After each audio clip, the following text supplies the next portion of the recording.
அன்பானவர்களே, இயேசு உங்களை நேசிக்கிறார். இயேசு உங்களை நேசிக்கிறார். இயேசு உங்களை அழைக்கிறார். அன்பானவர்களே, இயேசு சீக்கிரமாய் வரப்போகிறார்.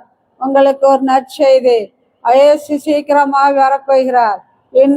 இன்று இரவோ நாளையோ என் நேரமும் அவர் வருகை சமயமாய் இருக்கிறது. அவர் சீக்கிரமாய் வரப்போகிறார். இயேசு உங்களுக்கு சொல்கிறது என்னவென்றால், பரலோகராஜ்யம் சமயமாய் இருக்கிறது. பரலோகராஜ்யம் சமயமாய் இருக்கிறது. மனம் திரும்பி ரட்சிக்கப்படுங்கள். எல்லோரும் மனம் திரும்புங்கள். பரலோக ராஜ்யத்தைக்குரியவர்களாய் ஆயத்தப்படுத்துங்கள். இயேசு வருகைக்கு நீங்கள் ஆயத்தமாயிருங்கள். உங்களுக்கு பரலோகம் நிச்சயம். உங்களுக்கு பரலோகம் நிச்சயம். இயேசு பரலோகத்துக்கு உரியவர். இயேசு ராஜ்யம் பரலோக ராஜ்யம். இயேசு சொந்தம். இயேசுவே பரலோக ராஜ்யத்துக்கு சொந்தக்காரர். அவர் பரலோகத்துக்கு உங்களை அழைக்க வருகிறார்.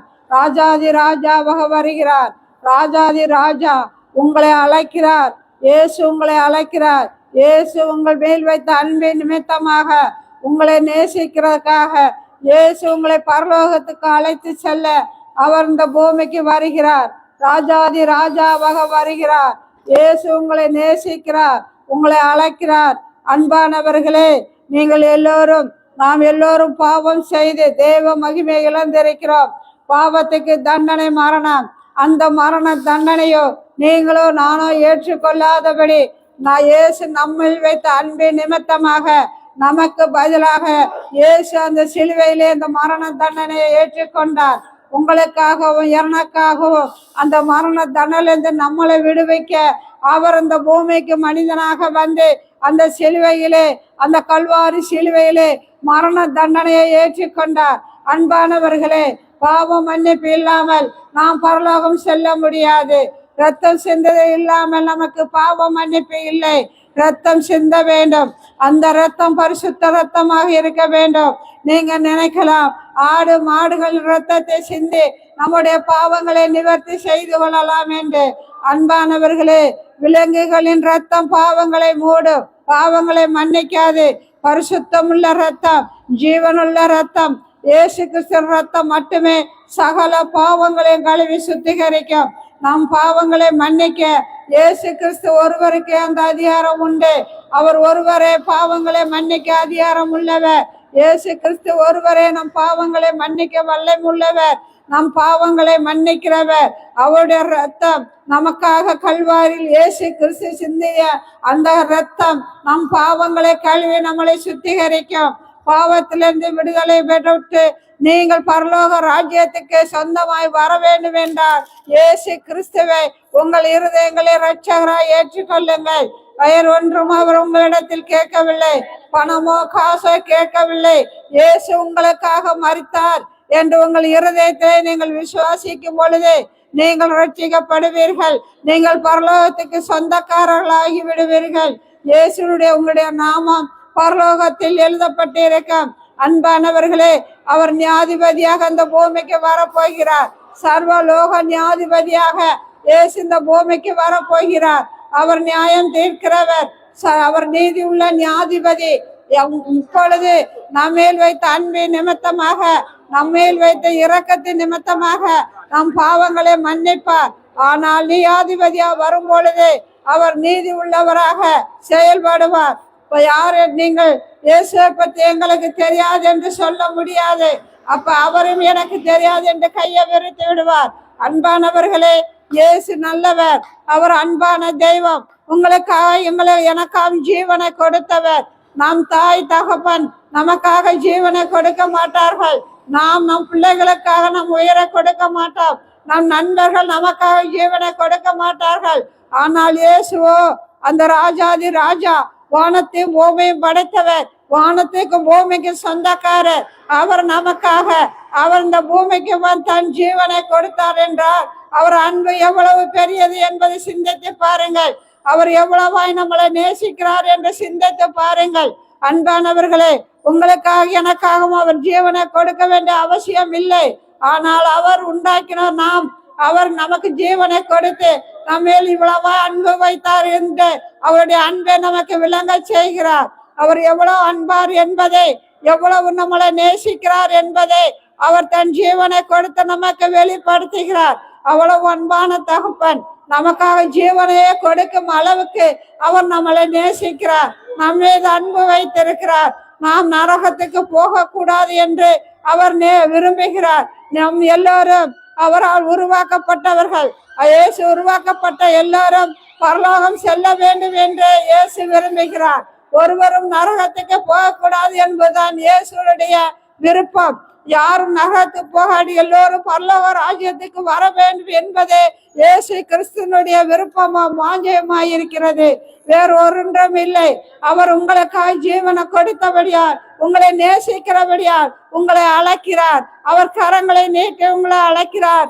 அன்பானவர்களே, இயேசு வந்த வாருங்கள், மனம் திரும்புங்கள், பரலோகத்துக்கு சுதந்திரிக்க உங்களுக்கு உரிமை உண்டு. நீங்கள் ஒவ்வொருவரும் பரலோகத்தை சுதந்திரிக்கிறவர்களாய் நீங்கள் ஆயத்தப்படுங்கள். அன்பானவர்களே, கண்ணீரோடு இருக்கிறீர்களா? கவலைப்படாதீர்கள். கவலையோடு இருக்கிறீர்களா? வேதனையோடு இருக்கிறீர்களா? உங்களுக்கு ஆறுதல் சொல்ல ஒருவரும் இல்லையே என்று தவிக்கிறீர்களா? ஒருவர் உண்டு, இயேசு கிறிஸ்து. அவர் தாய் உள்ளம் கொண்டவர், தாய்க்கு மேலானவர், உங்களை தகப்பனை போல் சுமக்கிறவர், தாயை போல தேற்றுகிறவர். அன்பானவர்களே, உங்கள் துக்கங்களை எல்லாம் அவர் சிலுவையிலே சுமந்து தீர்த்து விட்டார். உங்களுடைய நோய்களை எல்லாம் அவர் சிலுவையிலே சுமந்து தீர்த்து விட்டார். உங்கள் பாவங்களை எல்லாம் சிலுவையிலே சுமந்து தீர்த்து விட்டார். உங்களுடைய சாபங்களை எல்லாம் சிலுவையிலே சுமந்து தீர்த்து விட்டார். உங்களுக்கு விடுதலை கொடுக்கவே, உங்களுக்கு வெற்றியை கொடுக்கவே, உங்களை பரலோகத்துக்குரியவர்களாய் மாற்றவே அவர் அந்த கல்வாரி சிலுவையிலே ரத்தம் சிந்தினார். அவர் அந்த கல்வாரி சிலுவையிலே அடிகளை பட்டார், அவமானங்களை பட்டார், நிந்திக்கப்பட்டார், துன்பப்படுத்தப்பட்டார், புறக்கணிக்கப்பட்டார். அன்பானவர்களே, எதற்காக? உங்களுக்காகவும் எனக்காகவும் தான். உங்களை என்னையும் நேசிக்கிறதால் அவர் சிலுவையிலே, அந்த கல்வாரி சிலுவையிலே எல்லா அவமானங்களை ஏற்றுக்கொண்டார். அவர் அவமானங்களை அவமானமாய் எண்ணாதபடி உங்களை அந்த பாவங்களை இருந்து மீட்டு எடுக்க, அந்த பாவ காரியங்களிலிருந்து உங்களை விடுதலையாக்க, அந்த பிசாசின் பிடியில் சக்கி சிவிக்கிறவர்களை அவர் விடுதலையாக்குவதற்காக, பிள்ளை சிவனிய கட்டுகளில் இருக்கிறவர்களை விடுதலையாக்குவதற்காக அவர் சிலுவையிலே தொங்கினார். அவர் சிலுவையிலே ரத்தம் சிந்தினார். அன்பானவர்களே, யோசித்து பாருங்கள். இன்னைக்கு நமக்காக நம் பிள்ளைகளை அந்த உயிரை கொடுப்பார்களா? அல்லது நாம் தான் நம் பிள்ளைகளுக்காக கொடுப்போமா? அல்லது நம் நண்பர்கள், உற்ற நண்பர்கள் நமக்காக கூட உயிரை கொடுப்பார்களா? யோசித்து பாருங்கள். நாம் நன்றாக வசதியாக இருந்தால், ஆடம்பரமாய் இருந்தால், நம் உறவினர்கள் நம்மிடம் தேடி வருவார்கள், நண்பர்கள் தேடி வருவார்கள். ஆனால் இயேசுவோ அப்படி அல்ல. நீ எந்த நிலையில இருந்தாலும், நீ எந்த சூழ்நிலையில இருந்தாலும் இயேசு உங்களை நேசிப்பார். இயேசு உங்களை நேசிப்பார். இயேசு உங்களை அணைப்பார். இயேசு உங்களை அரவணைப்பார். ஐயோ, நான் ஏழையா இருக்கிறேனே, நான் நோயினால் பாதிக்கப்பட்டு இருக்கிறேன் என்று கவலைப்படாதீர்கள். இயேசு உங்களை நேசிக்கிறார். மனிதர்கள் உங்களை வெறுக்கலாம், மனிதர்கள் உங்களை ஒதுக்கலாம், ஆனால் இயேசு ஒரு நாள் உங்களை வெறுக்க மாட்டார், உங்களை ஒதுக்க மாட்டார். எந்த நிலையிலும், எந்த சூழ்நிலையிலும் இயேசு உங்களை நேசிக்கிறார். அன்பானவர்களே, பெற்றோர் கைவிட்டு விட்டார்களே, பிள்ளைகள் கைவிட்டு விட்டார்களே, கணவன் நம்மளை கைவிட்டு விட்டார்களே, நம்ம அனாதையா இருக்கமே, நம்மளை விசாரிக்க ஒருவரும் இல்லையே என்று கலங்குகிறீர்களா? கலங்காதீர்கள். இயேசு ஒருவர் உண்டு, உங்க துக்கங்களை சுமந்தார். இயேசு ஒருவர் உண்டு, உங்களை விசாரிக்கிற தேவன், உங்களுக்காக பரிதவிக்கிற தேவன், உங்களுக்காக பரிந்து பேசுகிறவர். அவர் உங்களுக்காக பரிதவிக்கிறார். இயேசு உங்கள் சூழ்நிலையை கண்டு பரிதவிக்கிறார். இயேசு வருத்தப்பட்டு பாரம் சுமக்கிறவர்களே, எல்லோரும் என்னிடம் வாருங்கள், நான் உங்களுக்கு இழப்பாறு தருவேன் என்று சொல்லுகிறார். அன்பானவர்களே, நீர் எவ்வளவு வேதனைகள் இருந்தாலும், வருத்தம் இருந்தாலும், இயேசு உங்களை நேசிக்கிறவராயிருக்கிறார். அவரிடத்தில் உங்கள் பாரங்களை இறக்கி வையுங்கள், அவர் உங்களுக்கு இளைப்பாறுதல் தருவார்.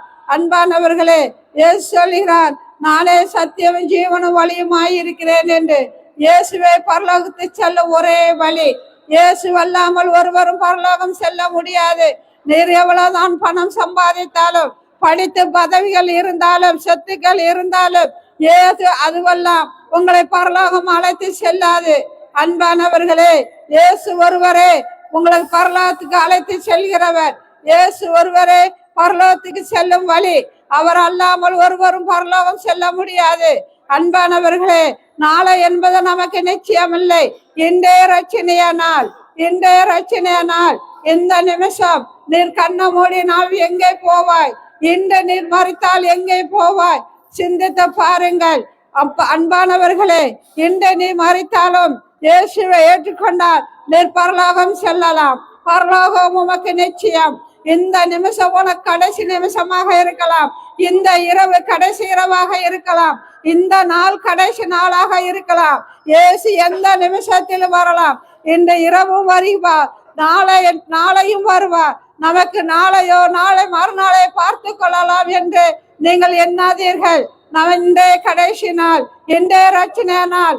அன்பானவர்களே, அன்பானவர்களே, இந்த பூமியின் வாழ்க்கை கொஞ்ச நாள் தான். இந்த பூமி சீக்கிரமாய் முடிந்துவிடும். ஏசப்பா வரப்போகிறார். உங்களுக்கு பரலோக வாழ்க்கை தான் நமக்கு நித்தியமாய் இருக்க போகிறது. இந்த பூமியின் வாழ்க்கை எப்படியும் வாழலாம், ஆனால் பரலோகத்தில் தான் நாம் நீடித்த நாட்கள் வாழ போகிறோம். பரலோகத்தில் தான் நித்தியமாய் வாழ போகிறோம்.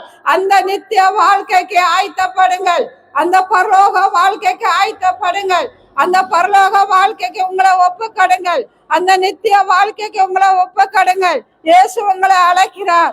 இயேசு உங்களை அழைக்கிறார். இயேசு உங்களை நேசிக்கிறார். அன்பானவர்களே, இயேசு உங்களை நேசிக்கிறார். அவர் வருகை சமயமாய் இருக்கிறது. அவர் வருகை சமயமாய் இருக்கிறது. ஆயத்தப்படுங்கள். இன்றைய ரட்சணை நாள். நாளை என்பது நமக்கு நிச்சயமில்லை. காலத்தை பிரயோஜனப்படுத்திக் கொள்ளுங்கள். அன்பானவர்களே, அன்பானவர்களே, உங்களுக்கு கடைசியாக நாங்கள் சொல்லுகிறோம், நிர்விசாரமா கேளாதவர்கள் போல போகாதீர்கள். உங்களுக்கு இது எச்சரிப்பின் சத்தம். இயேசு சொல்கிறார், நான் உங்களை அழைக்கிறார், உங்களை நேசிக்கிறார். அவருடைய வருகைக்கு உங்களை ஆயத்தப்படுங்கள். உங்கள் இருதயத்தை திறந்து கொடுங்கள். உங்கள் மனதை திறந்து கொடுங்கள். அவர் வேற ஒன்றும் கேட்கவில்லை. இயேசு உங்களுக்காக ஜீவித்தவர், உங்களுக்காக மரித்தவர், உங்களுக்காக மரித்தவர் உயிரோடு எழுந்தவர். மறுபடியும் உங்களுக்காக வரப்போகிறார். அன்பானவர்களே, ஆயத்தப்படுங்கள். உங்களை நேசிக்கிறார், உங்களை அழைக்கிறார். God bless you. God bless you. Amen.